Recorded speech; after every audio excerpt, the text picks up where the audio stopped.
Wow, look at all of you. Thank you for coming. We really appreciate it. Thanks for giving us some of your time today.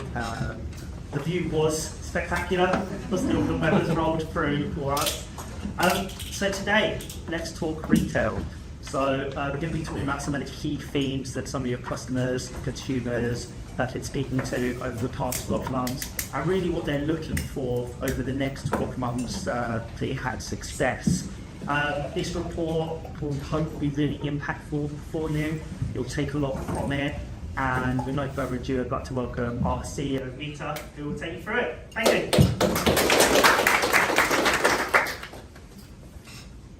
Thank you all for making the time. The mic will arrive in a minute, but till then, hopefully you can hear my voice back there. I am a mum of 2 kids, so I'm very good at screaming at the right time. Retail. Retail is so interesting as a space. Resonate CX, we've been in retail was our genesis. This is where customer experience really started. We wanted to understand, or retailers wanted to understand, why with the same product price mix and the old traditional Ps, 4Ps, why one store was doing 5% more than a store next door to it, or within the same demography. What was the X factor? Why was one store with traditional marketing doing more? And later on, that was Bain and Company came up with the fact that experience, or our on-ground teams, they were driving the final mile of execution, and that was driving the additional 5% increase in margin or conversion. The apples needed to be looking fresh at 3 p.m., not just at 9 a.m., and that will drive more apple purchases. And we got very deep into the space, and I got really interested and said, all the old books of traditional marketing still hold, but without customer experience, we can't monetize, get the base value of what we're looking for. And since then, over the last 12 years, Resonate has had the pleasure of working with some of the largest and quite small retailers, I would say ambitious retailers who actually want to take the market on very heavily contested spaces that have heavy competition from overseas players as well as local players, and we played a small part in helping them achieve their ambitions and continue to do so. Today, I'm going to actually not talk much about Resonate, but we've done a really significant, and we release these reports globally, but this is a New Zealand specific report. This includes a New Zealand only sample, no Aussie sample in here. So rest assured, this one's special for you.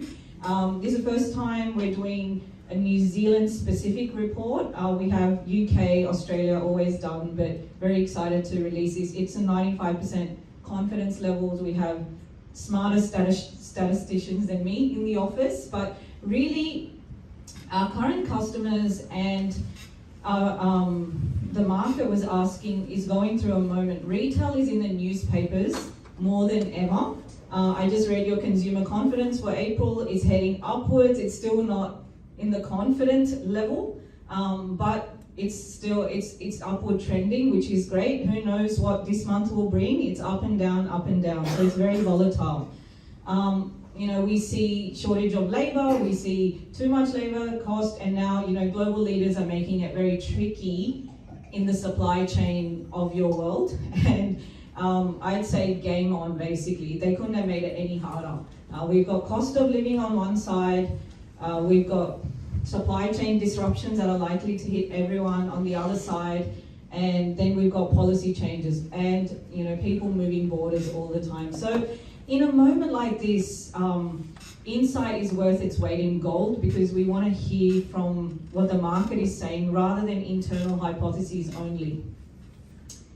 So before I kick off, we always want to talk about the customer. Obviously, the report is not based on these 6 people, but on the right-hand side, myself, over the last sort of 18 months, I've become really shocked and getting, shocked at the checkout. Like, why is this trolley costing so much? I've barely bought anything. Why is cheese $12? Aren't we in a dairy-rich part of the world? Everything is... So I've become someone who's become far more planned, and I don't look here or there too much and run in and out of shopping. Obviously, you can tell I'm not a big shopper, your worst nightmare type of customer over there on the right-hand side. But I would say traditionally I've become a little bit more conscious that that basket grows faster than it has. So, you know, understanding that all those impulse cherry ripe buying needs to take it easy on some of that stuff, and otherwise the basket will grow. So very conscious consumer there of the impact of basket size growth. On the right hand side here, Ben, who in my team, who isn't here today, we were just on a flight back from Melbourne and I saw his shoes and it said on them, and I'm like, what is this, Ben? You've got new shoes all the time, tell me more. So, you know, I've got my own market researching my team. I love hearing about their brand shoppers, and Ben is someone who loves a new brand, but he also loves a great story. So in the 1 hour, Ben told me that Roger Federer is involved in this and they use new technology, and it's a $280 shoe, blah, blah, blah. And I'm like, wow, okay. And so on the other hand, you also have this consumer that loves a story, that wants to look at science and technology and is buying into, and is not as price conscious and not penny pinching and not looking at their basket, but they are looking for the best in well-being and technology and things like that. So there's a dual-phased economy. There's psychographics that we can't understand, you know, why is someone doing something. There is multiple segments we're seeing in the market, and understanding these segments is key to attracting the right people into your retail environments, and we'll deep dive a little bit into those. And they don't, obviously, you can't recognize someone on the street and go, they're an on shopper and they're the ones who are running in and out without buying anything. So the traditional, you know, demographic segmentation is a little bit not working in retail anymore. So what is the report going to cover? Current shopping patterns, channels. Most of the retailers here today are omni or multi-channel retailers. They've got online, they've got in-store, a heavy investment, then click and collect. What do we do? It's so hard to do everything, and where do we invest our next dollar? Is every channel equal when it comes to basket size or impulse purchase? Or are there certain channels that drive greater basket, potential to increase basket, and others that we're losing margin in, where people are easily price comparing and we lose margin? So just because we get volume in a channel doesn't mean it's a good channel, especially for those of us that can toggle off. And then we want to get into, well, what do people want from a dream experience? Because customers still love shopping. So that's good news. They love coming in and buying things, and they're looking for new things. So current shopping patterns. The good news is 3 out of 5 people still prefer in-store. We had heard everything in COVID. In-store is over, no one's going to come into shopping centres. People are battling parking and still coming in-store. You know, every shopping district in this part of the world on a Saturday is like war zone parking. After Saturday sport, but people are there. It's not like I'm not coming. It's not a one-off experience. So the consumer, and this report is looking at non-essentials, but essential products has the same thing. So sometimes if you do an essential products only type of study, then the non-essential retailers say, well, that's just buying milk and bread. Of course they're going to come in and do that. So this actually holds for essential products as well. But a large part of the sample is non-essentials. It's so, you know, what about the other good news? The other good news is, what is the operating rhythms? Because shopping is a part of everyone's family life. If someone has a Saturday shop, someone has a working from home day shop. So in-store has a higher frequency rhythm. In-store shopping is a weekly rhythm that people are saying we come in weekly. 54% have a weekly rhythm, and online has more of a monthly rhythm around it. And this is not everyone and everything. So what does this really mean? It means you've got more chances in the in-store environment to convince someone to buy more, look at more, interact with your activations more. In-store has a higher frequency in general. Those that are more tilted towards in-store shopping will do it more often. So that's good news. The more interactions we have with our customers, the more chances we have of increasing conversion, basket size, brand penetration, all of that. And has anything changed in the last 12 months? Now, that doesn't take a rocket scientist to know that things have changed. We're in an ever-changing world. You know, pre-COVID, it was a pretty boring world. Nothing was changing. Everyone's living a happy life. And now we've seen so much change. We're like, oh my God, what's happening tomorrow? I'm afraid to open the newspaper. Almost 3 out of 4 claim they have changed their shopping patterns. So what is really important here is the consumer is aware. Obviously, you in business are aware because you're seeing P&L. You know things have changed. But is the consumer aware that they need to or they have changed their shopping pattern? And 3 in 4 say yes. And that's a big deal because consumer awareness comes a little bit later than your P&L is, you know, weekly, monthly. So 3 in 4 claim they have changed their shopping patterns, and obviously they say, you know, reduction in non-essential purchases, I've become very budget conscious, and I'm shifting to alternatives. People are shifting to alternatives, seeing, you know, that camping thing that Johnny wants, can we look at the cheaper alternative, or do I need to go for the brand? What other options are there? We can't not go camping, but we might need to do it a little bit different this year. So alternatives is a big play, and all of you in your product mix are looking at, are we providing alternatives or not? Because the consumer is looking for alternatives. If they don't find it in your store, they're going to find it somewhere else. So it's no longer good enough for us to say, this is how we've always done it, and we're going to stick to this high margin brand. They are looking for alternatives, and the market always wins in a lot of ways. So when asked, well, you're battling traffic and, you know, you're battling Johnny in the back and the two of them fighting and killing each, you're still coming in store. Why? What is the value we deliver for you to battle all that friction to come in store? Consumers, when asked what makes in-store shopping unique, product testing and trying on, tangible product comparisons, and immediate product availability. The first to really talk to the consumer trend right now of being able to validate an alternative. And you know, when you look online is very tough. The only thing you can see online is a few reviews and pricing. So you're saying, okay, this camping gear is $100 and this one is $75. I'm not feeling very confident whether it's the same or Johnny Freeze in this one. What's going on? So coming in store is allowing people to actually do better comparisons in quality, suitability, immediacy, trying on, and that they're really valuing that right now. So any marcoms around, come and see the best suitability. We have a great range. You can try on what's best suited to your family is really going to resonate with the market right now. Of ability to see alternatives. And then obviously immediacy, immediate product availability. Nothing can get more immediate. People just want everything faster and faster and faster, thanks to the big A, Amazon, which gets it faster and faster. But people's understanding of immediacy, my daughter's understanding of immediacy and mine is very different. And we just got to live with this new reality.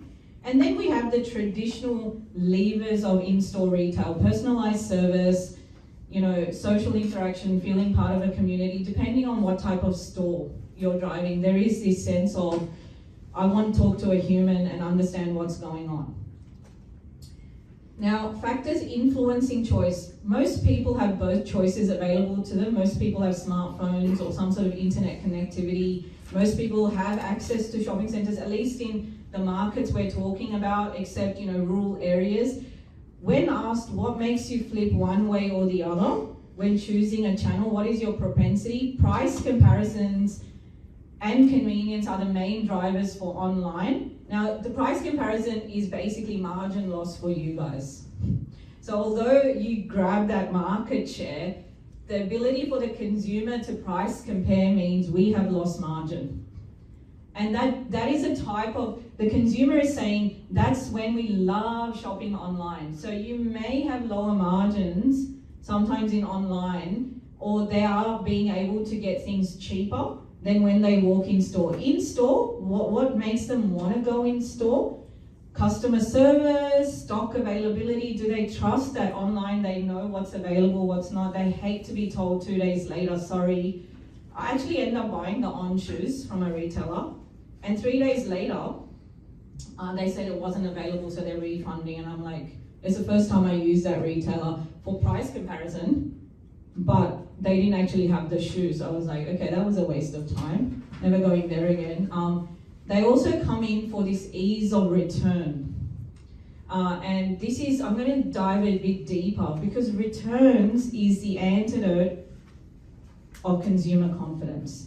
How do you build confidence in consumer confidence? And what, you know, the statisticians report is a broad-based thing. How can you affect it in your micro environment is the question. Can you go past the 100 mark yourself when the economy is sitting at 98, right? So can we make it 110 that they're really confident about shopping with us, and return touch point or the returns experience plays a huge role in confidence.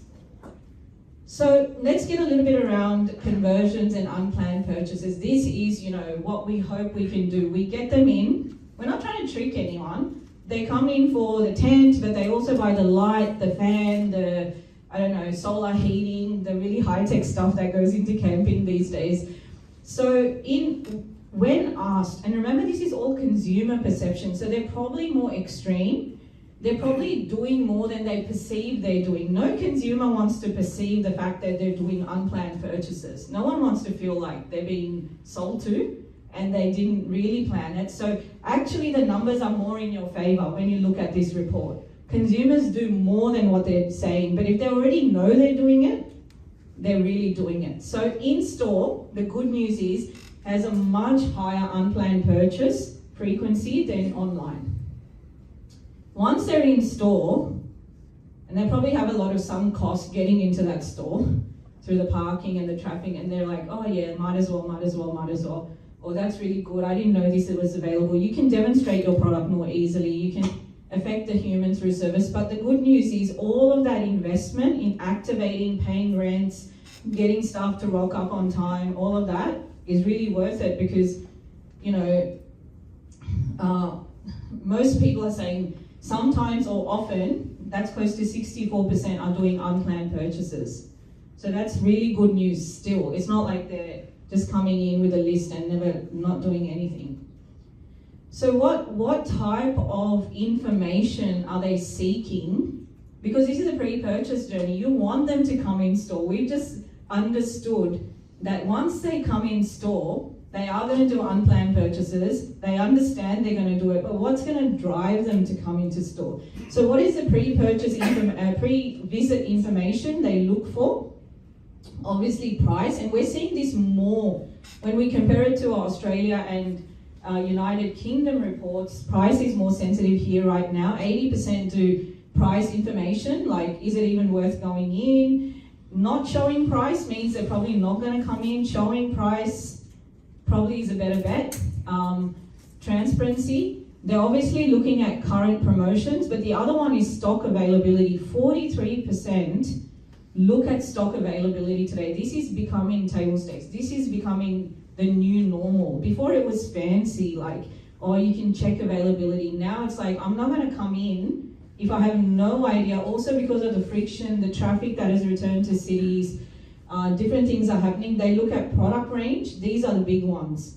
They want to see that they've got alternatives. So whatever you are doing in your online presence, if it's 10 clicks to get to stock availability, is too much. They won't find it. The range, the availability, and the price need to be upfront for them to want to walk in. Remember, they are going to walk in because they still prefer in-store. People like walking in store still because they can look at alternatives. And, you know, once they are in store, we said they're going to do unplanned purchases. What drives that? So attractive promotions and discounts. This is bread and butter, 100-year-old retail promotions. The 1P that, you know, we know if we want to hit our top line numbers, we're going to have to drop the bottom line a little bit and put promotions in and get people running in the door. Attractive promotions or discount. Look at number 2, limited time offers. Audi has perfected the art of this, the FOMO. It's a generational shift. The FOMO in the next cohort or the current cohort is higher than, my grandma. They didn't have that level of FOMO. That word didn't exist, to be honest. But limited time flash offers. I've just come back from the US. They know how to play this game. They put a light on in the middle of the store, the flashlight sale. Everyone's rushing to it like, we found oil. Everyone's buying things before they can even think. If there's a returns process, people think, oh, well, I'll return it. If it's not got the discount, no one ever returns it. It's in the Christmas tree for people next, in December.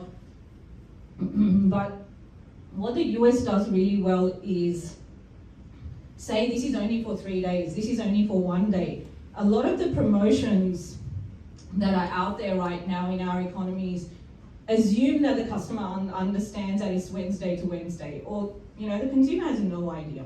They're like, maybe I'll buy tomorrow. So are you using this limited time offer strategy, and is it clear enough to your consumer in store that this is very limited and there's a clock, tick, tick, tick, tick going on? Because that sort of drives this, oh my God, I've got to do it, I'll put it in my calendar, it's going to happen. And they're saying that this increases their unplanned purchases. And like I said, Audi's perfected this art. It's only here, you can only buy this ski gear once in a lifetime, and the clock is ticking. And they also go another step further by saying there's only a limited number of ski gears available in a limited time. They play on 2 dimensions, quantity and time. And that drives this crazy moment for them. So these are dimensions you can play on. Impulse driven by mood and emotion. A lot of retailers are trialing mood and emotion. We are in, and I'm going to use a very technical term called the great frazzle. It's a great frazzle moment that you can learn to unfrazzle or monetize. We have cost of living pressure on one side. We have, global volatility on the other side. And on the third dimension, we have the great return to work. Think about the average consumer. They have been asked to do all 3 things at once, start to come back to work from 1 or 2 days into 4 to 5 days or 3 to 5 days. Wow, I've got to change all my routines, probably bought a house far away, I don't know, take everyone. Then I've got interest rates, especially in other economies, but I've had cost of living pressures, whether food costs or whatever. And then we've got global leaders in the news saying all sorts of things. So people are in the great frazzle and their moods are down and they're feeling uncertain. A lot of retailers globally are trialing mood changing at the front. They're moving away from having a bouncer to having a wayfinder in the front, to having a greeter at the front. So when someone walks in, people are just greeting them with a smile, helping them find something, and that's changing conversion. If you can switch someone's mood, you are likely to get more money out of them. Or get them to stay longer and just calm down, because we are in this moment of uncertainty, and that's not a fallacy, that's just reality. The rest is the usual, eye-catching product displays, loyalty rewards. They still value loyalty and rewards. They want to feel part of something, but not just swipe your card and have no idea what that actually means. You're just collecting data from me. So part 3, I'm going a bit fast because I know people have to get to work and things like that. So stop me if it's too fast, but we will share the report with you and the commentary. So optimizing basket size.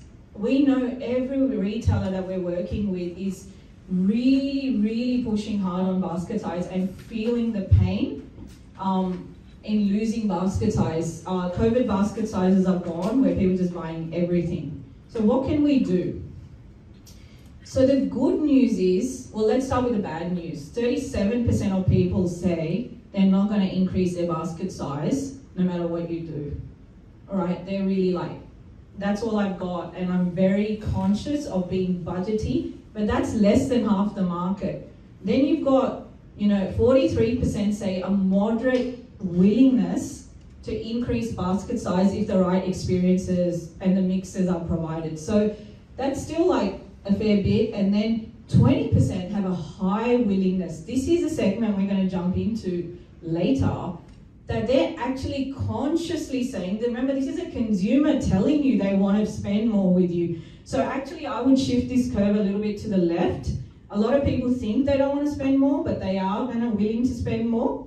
But those that are willing are actually more than willing. But this is consumers saying they're willing to spend more. So 20% are saying they're willing to spend more. They want loyalty, growth, their experiences, and we'll deep dive into it. So anyone who is saying that actually there is no more room to grow basket size it's not correct. There is room to grow, and the consumer themselves are like, give me what I'm looking for and I understand I will grow my basket size. So we went a bit deeper. We want to also look at conversion. So what are the reasons for loss of conversion in store? Or, in-store cart abandonment, but like in-store conversion, where are we losing it?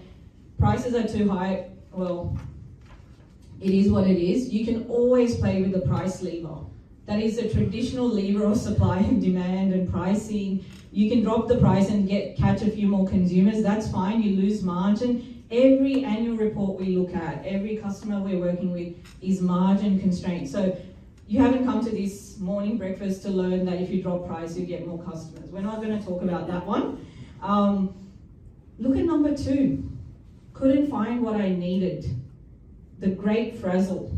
It's up to us to make it easy to find things. People are more time poor than they were 12 months ago. That's the reality of the situation. Not only are they more cash flow poor, but they are time poor.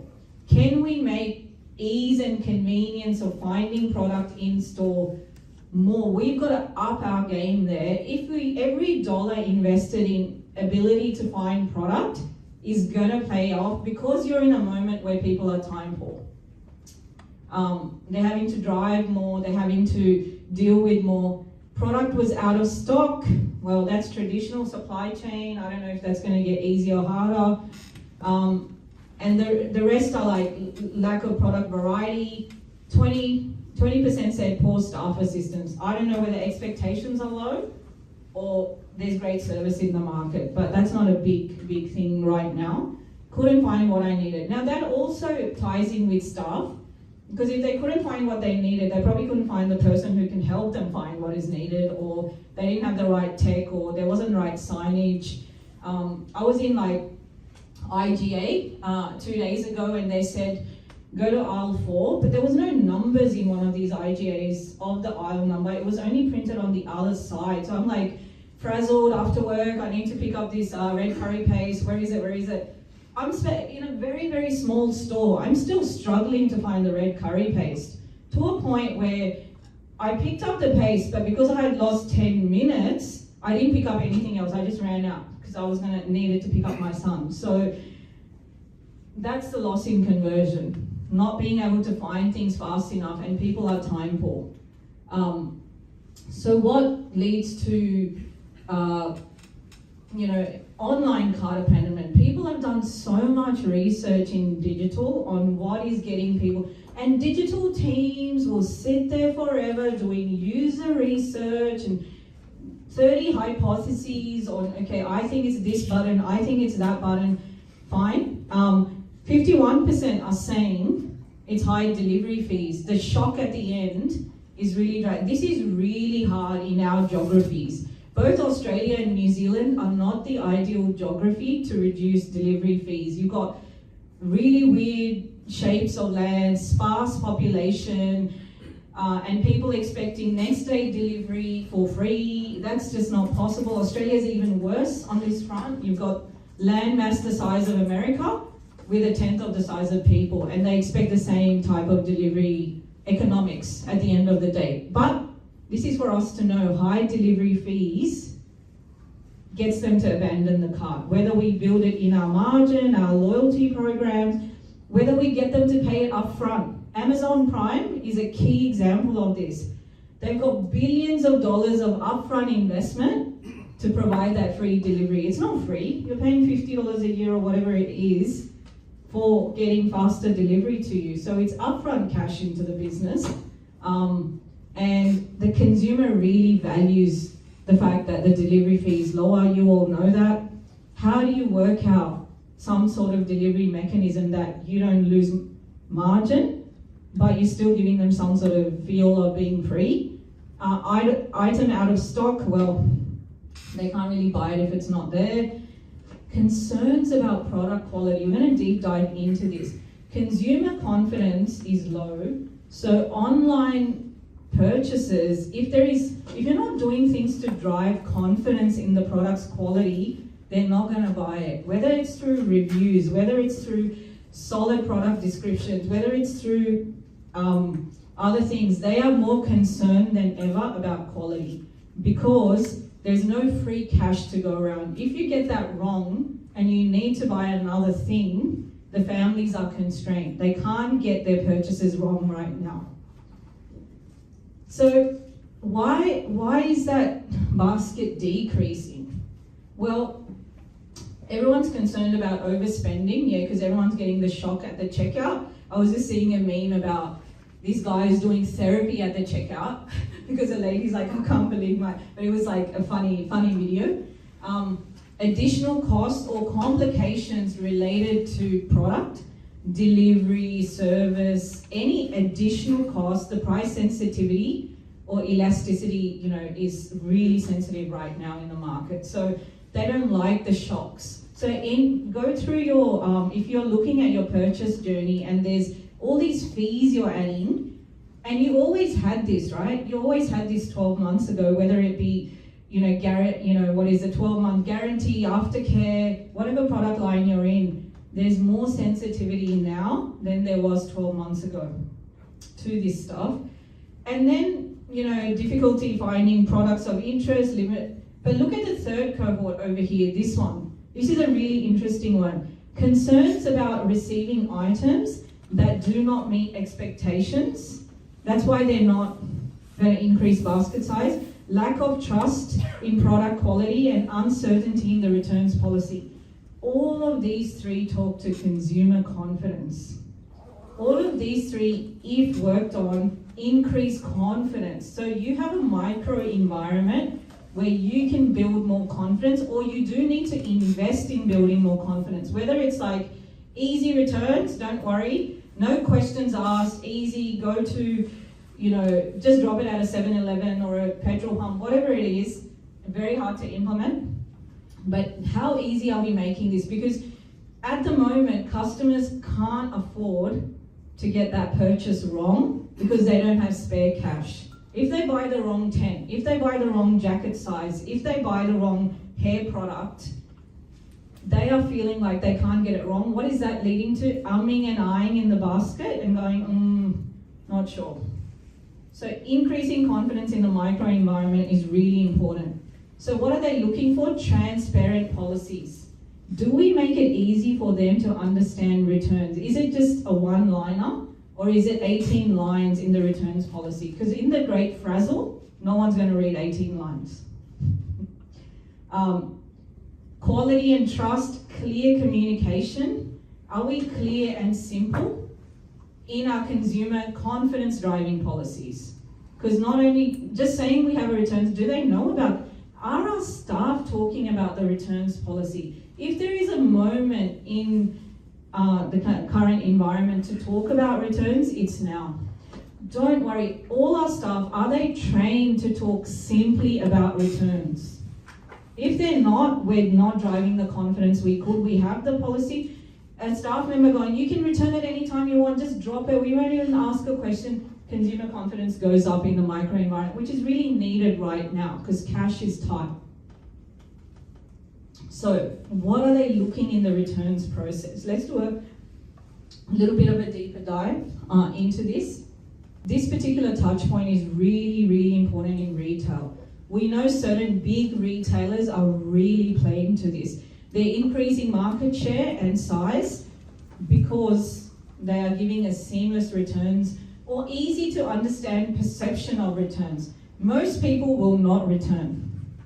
at least a certain cohort of product. But it's all about micro-confidence. So how important is returns when you're deciding to buy something or increase your basket? This is actually asking the consumer directly. This is not even what the numbers are showing us. So 29 plus 17, around, we're talking 40 something percent. It's very early Australia time. So people are saying this is how important it is to us. Have we done a deep dive in our current retail journeys and had re-looked at our returns journey? Because they're saying it's like 50%, very important, extremely important. 17% are saying extremely important when making me decide whether I'm going to put something in the basket or not. That's a huge opportunity. Instead of looking at new product price mixes and promotional mixes, the most unglamorous part of retail, returns, could be a major opportunity right now to increase consumer confidence. What are they looking for? Fast and instant refunds.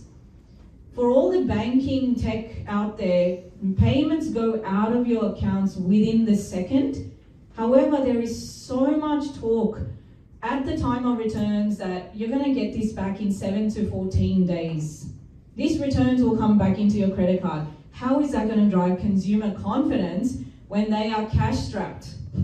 They're not going to, 7 to 12, 15 days. So a lot of retailers are now talking to their payment providers saying, we bring you so much volume in payments, don't hold on to this cash.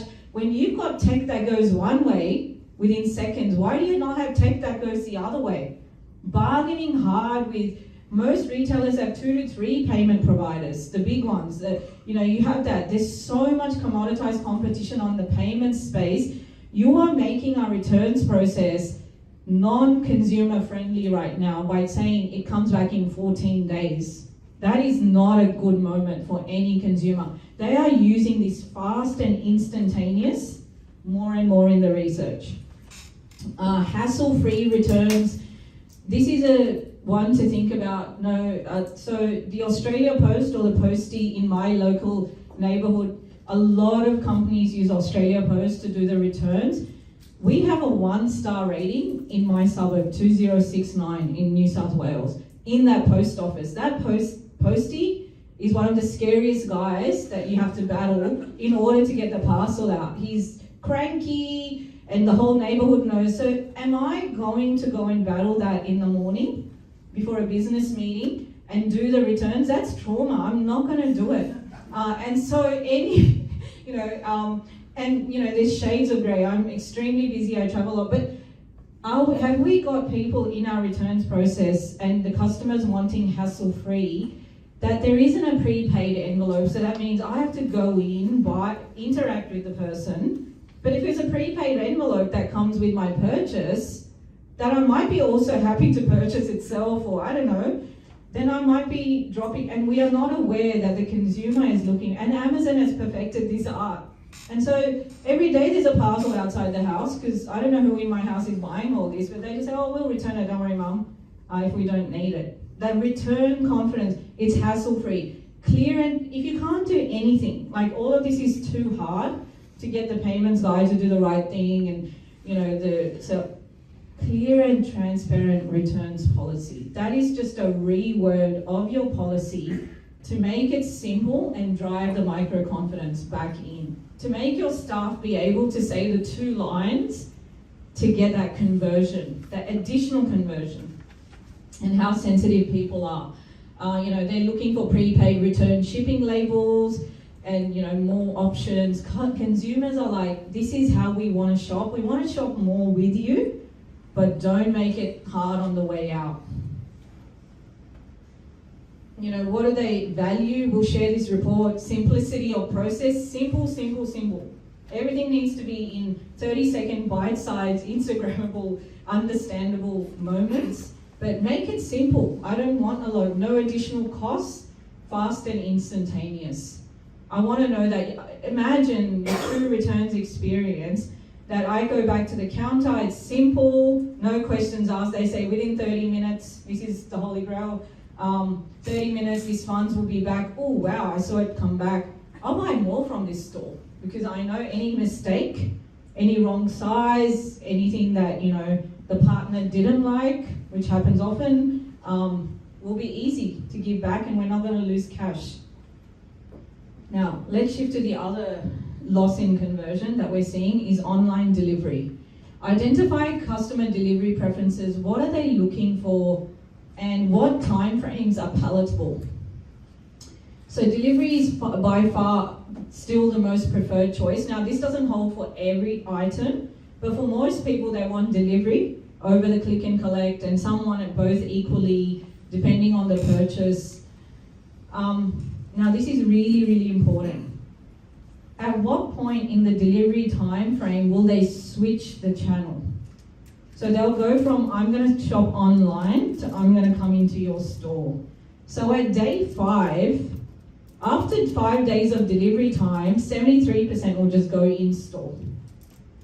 5 days is the delivery tolerance in most people right now, which is tough, because you're all dealing with potentially third parties, you don't have your logistics, your own logistics providers and all of that.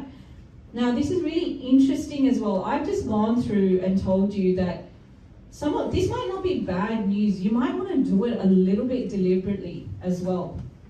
If you're in the localities that you have your own stores available and you can get them to switch to come in, you know in-store has a greater basket size and a greater margin going on. So it's not always a bad thing. A lot of companies are getting quite sophisticated and saying that actually, but if you don't have your own store alternative available in that delivery, then if you're doing more than 5 days, they're going to go to your competition, they're going to look elsewhere where they can get it in 3 days, so you will lose that market share. But if in-store you are able to show availability, and the store is within the 3 or 5 kilometer radius, likely you're going to grab that sale, and if you can change their mood, you're going to grab 3 more sales because they're more likely to do bigger baskets once they come into your in-store environment. So for the omni retailers, and this is quite sophisticated, there is this opportunity to play margin in both channels. Not to say cheaper, faster delivery across the board. Yes, certainly in rural and areas where your store isn't available. But can we say, while people say this is a 5-day delivery, but come into the store, we found the store for you. Our Chatswood store, which is 2.5 kilometers away, given your location, it's available right now. Come in store. Once they're in store, they're likely to increase the basket.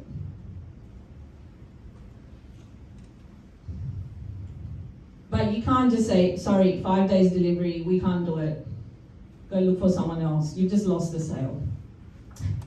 So there's a bit, Omni is going to get more sophisticated as we play out what is available, how much is available, and whether we have in-store within that radius available that we can get them to come in. And then we have staff in that store, which is tough in itself, to then tell them about increase their confidence to increase the basket size. But that's what we're here to, see. There are these strategies and they can be played at different micro levels.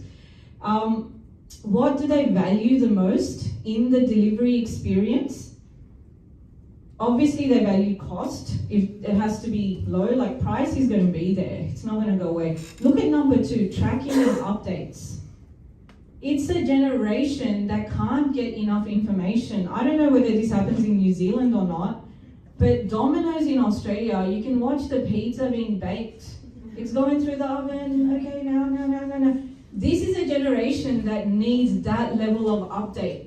Like, do I need to know when the guy put it in and 3 minutes later it's everyone's watching the app, oh, it's coming out. If our delivery updates are coming every 5 days, it's not playing to the same consumer that is being trained with Uber, with Domino's, that they're getting immediacy of information. They are just getting used to that. So whether you have delivery providers that just keep you in the dark, that's not good enough because the consumer has changed. They are wanting daily, twice a day, updates, and even if the parcel isn't moving, they want to know that they're in control of the situation. Because of the training they're having with all of the other B2C experiences they're having. So it is tough, but it's the reality that we're all dealing with. Pizzas being baked and watching the cheese melt and, you know, cameras everywhere. And, you know, we work in certain other sectors like care, and we're seeing this same need by the same consumer. You know, it's no longer good enough. We work heavily in childcare as well. They want to get child updates much faster than, you know, what my mum wanted updates on me being in daycare. It was like, all right, she's fine. Now it's like daily photos, daily report cards, daily academic reports. It's like boom, boom, boom. Retail delivery is no different. So checking on what your status update frequencies are and how you're keeping them busy is really important until you fix your delivery chains. So given all these things in the market, there's three key segments, that behavioral segments that are emerging. One is the planner and lower willingness to increase basket size. Secondly, conditional grower. If you meet all these conditions, I'm going to grow. This is the largest segment. Thank goodness there's people still wanting to grow the basket size. And the last segment is the basket booster. And there's a lot of segmentation the team did. Can we recognize these people from their age, demographic? Very, very hard. You can't just go old person, they're always a planner, young person, they're always a spender. It's not like this. You'll get very savvy young people that are looking at deals, they know everything. You get, you know, older people. So these are psychographic segments. We need to create policies or promotions that magnetize the behavior, and we bring the profitable customer in rather than target them. So the targeting is more of a magnetization. And we'll go just a little bit deeper. So how much unplanned shopping? So if you come here, the planner is slightly older, but not all old people are planners. The basket booster is slightly younger, but not every young person. So you can't just look at young people and say, they are going to come in and impulse shop everything and not look at price tags. And the middle, so age is not income, slightly mid-income. Basket boosters are higher income, more metropolitan than suburban. And then everything is a shade of grey in the middle. So what are the things we can do? And we talked about these returns policies and who wants it more. So who does more unplanned shopping? Look at the basket booster. These types of people, this is a segment we want to attract, and we're going to get into what attracts them. 52%, 3 times as more likely to do unplanned shopping. These are the people you want in. And then the conditional growers, 29%. You know, online they do a little bit less unplanned shopping. In store, 53% of them always do it. Now, who puts more value on the returns process? The basket booster says it's 29% of basket boosters say it's extremely important. Now, what does this mean? If on your marcoms you really talk about how amazing your returns process is, you're going to magnetize those that do 59% more unplanned purchases. And the basket booster, you may not recognize them on, you know, it's a lady, it's a man, you know, the traditional segmentation. But you're just going to magnetize these people because it's important to them. They are shopping with brands that have better returns policies. That's a simple headline here. And so we can actually, with leveraging the returns policies or clarity or whatever, magnetize the high value purchase customer. And what do they like? They like to be able to choose. They like fast and instantaneous. If you walk away with anything, the basket booster is all about speed and convenience. They are the people that are buying $10 Big Macs I was talking about with a $10 delivery fee on it, 100% service fee on the purchase. And they're doing it in droves, and they are a high margin customer. They look at hassle-free, make it easy for me. Everything has to be easy, or the perception of ease. We know nothing can be easy, but we can make it perceived to be easy. Vice versa, if you make any perception that it's too hard, you're going to turn them off. These high-value customer, not the price chaser, is going to come in. And look at this is the final thing, like, basket boosters not only will shop more, value returns more, 40% of them, about 60% of them are willing to pay 5 to 20% premium with a brand that has a great returns experience. They're aware. They're okay to buy from the Apple Store. They know they're not getting the cheapest product from Amazon. They can get it from other players, but they're willing to pay the premium because of it's easy to return, it's easy, I understand what I'm doing, and they're ready to give you the big thing that we're all looking for, margin, right now. So are we attracting the low margin customer or the sort of high margin customer because of certain subtle policies we haven't paid attention to recently or different experiences? So I won't go into the planner, you can look into this. I'm going to jump into, we've gone in deep into the opportunity of attracting these segments. I will quickly go into the basket booster. What do they value? Their top research is about stock availability, not about price. So if on your online presence, you are doing price only, you are attracting the low margin customer. If you're not showing stock availability, the basket booster is not interested. They want ease, convenience, they're ready to pay a premium. So what you're prioritizing to give out, because all of this costs money, like showing people things. Top research they do is stock availability before coming in store. This is really important to them. If you have it missing, you're not going to get that basket booster in that will do impulse purchases. If it's promotion, they like going into store more than anyone else. They love shopping. They want partnerships with the brands. They want to go in, they want to feel things. So they're a very high frequency physical store purchaser. So no, they will visit you more. The brands they start to get loyal to, they like their policies, they like their experiences. They will visit you more often, spend more, give you premium. So this is the one worth looking at. And here we talk about what they value in their cart experiences, what they don't like. They really don't like being not able to find things. They're information hungry. If you're easy, information hungry, always in control, ready to pay premium. That's how I would describe that persona, and we'll share the report with you. We have about 5 more minutes, and the last section, driving dream experiences. What is going to drive a dream experience? So unlocking value in the dream experience. What do people love about the in-store experience? They would love to have increased promotions and deals. We're seeing this more in NZ than other places, so it's still, how do we actually articulate the deal with a limited time, with the returns built in? Like, this is the opportunity to unlock greater variety and selection of products. Selection is really important right now, not because we've always had range as a retail driver, but because people have a need for alternative, to see if they can get something cheaper, better, mix their baskets in different ways. But look at number 3, enhanced loyalty programs. I just saw that Flybuys is getting shut down in NZ, but it's not like, it's gone, yeah, okay.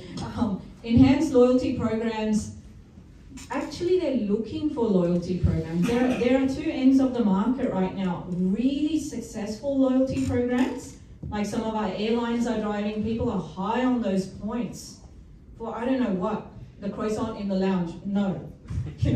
What is it, right? But people are really feeling loyal and brands are using those points, whereas other loyalty programs are just like fizzling. There is not a shop that you go to today, whether you're going to a chemist, would you like to join our loyalty program? Are you a member? And then the retail assistant doesn't tell me why I want to be a member. They're like, okay, you're not, or you are. Tell me why. One more line. If you do, the ones that are doing are converting people, sharing the why, building that community. But consumers are saying they really do want to be part of the loyalty programs, but they want to understand why. What do everyone, especially those basket boosters, when you see that, they want to be part of something special. They want to feel like they're tiered into something. Convenient opening hours. This is a dream experience we're seeing across the board, and it plays to the frazzle. We still haven't changed opening hours across the board in this region that easily. However, traffic has changed, working patterns have changed, school patterns have changed, after school sport has changed, and opening hours really haven't changed as much as they needed to. So consumers are saying it would be a dream experience for me if you would change and give me a bit more convenience. It's worth experimenting in some of your networks. What conversion and revenue uplift does an hour increase do? And actually commsing it out saying we're now open 3 extended hours to help you on those busy nights, to come and shop for this really, does it increase basket size? And you know, product knowledge and expertise of staff. Everyone wants to understand the story. This is traditional, but more so than ever because products are more confusing than ever. You know, there's a new shoe brand coming out every day. There's new, even within On or Hoka, there are like 500 varieties, Cloud Runner, Cloud, I'm like, which cloud do I need to be on? Because I have no idea.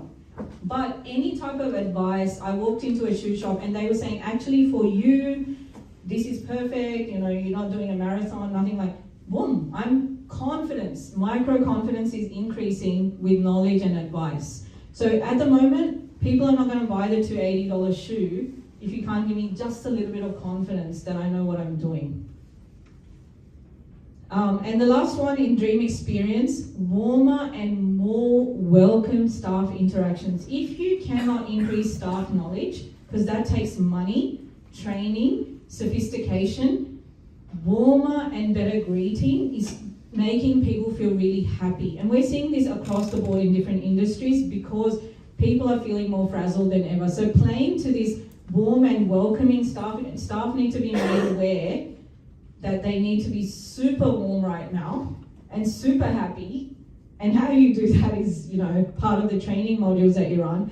But even if they don't know knowledge, because knowledge takes time for them to understand as well, warm and welcome is non-negotiable right now. You're gonna lose conversion if you don't do it. And, you know, I guess the basket booster, they really like convenient opening hours. They wanna be in the shop all day, every day. And they really like enhanced loyalty programs. They want to feel special. They want to have the gold star. They want to understand what that means. They want to talk to their friends about how they're tier 1 in something. This is, if you do talk and comms about a really sophisticated loyalty program, you will magnetize the basket booster. And I guess the online one, the one we've seen come up this time, and I'll leave you with this, is secure payment options. People are saying, and they're more aware of cyber risk than any time. Even the last 12 months, the consumers' awareness on cyber risk, their credit card details being hacked, all the big companies that have had problems in data being hacked. So have we changed our payment pages to reinforce how secure we are? You're probably very secure because you're using some big payment providers, but are we commsing that? Because that is a need. 44% said they want security in the payments. They're feeling a little bit. So we've got to reinforce and reinvest in the security.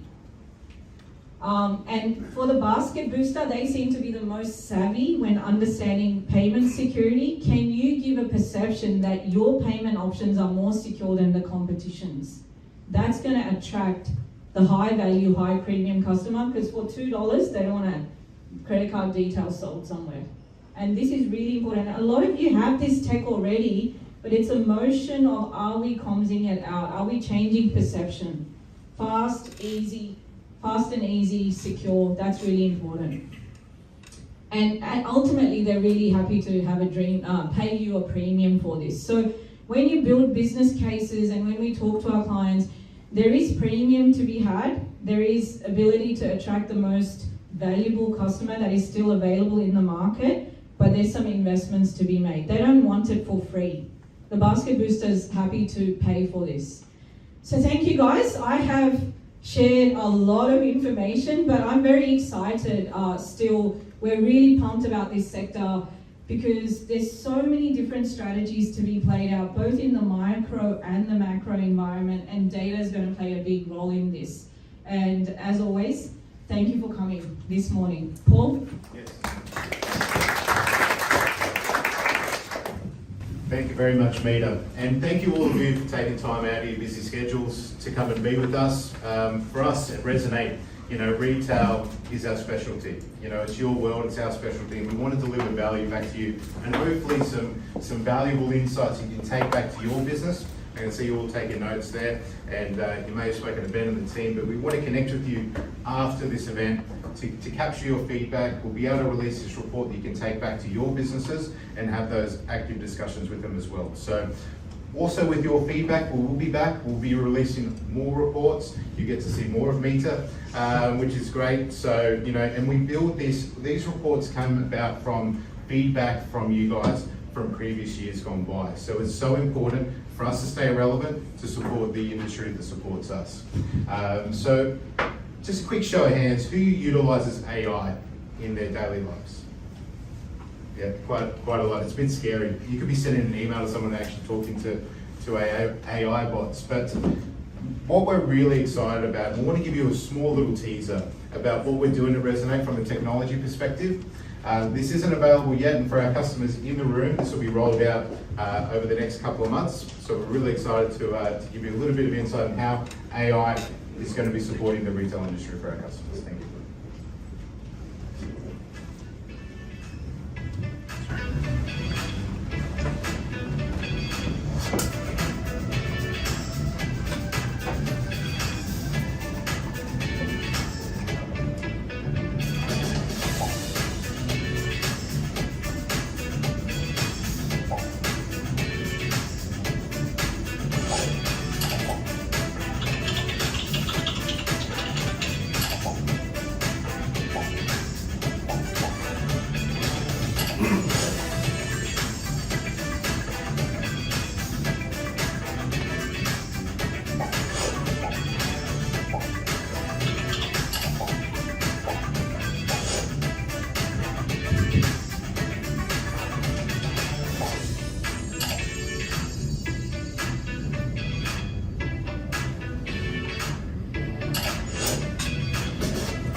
Thank you. So we're very excited about that. When we do release Robin out to you, there will be a lot of communications out there. But amongst all, thank you for your time. We do realise you've taken time out of all your organisations. Some great people here, some great organisations represented. So thank you. Have a great day, and hope to see you again very shortly. Thank you.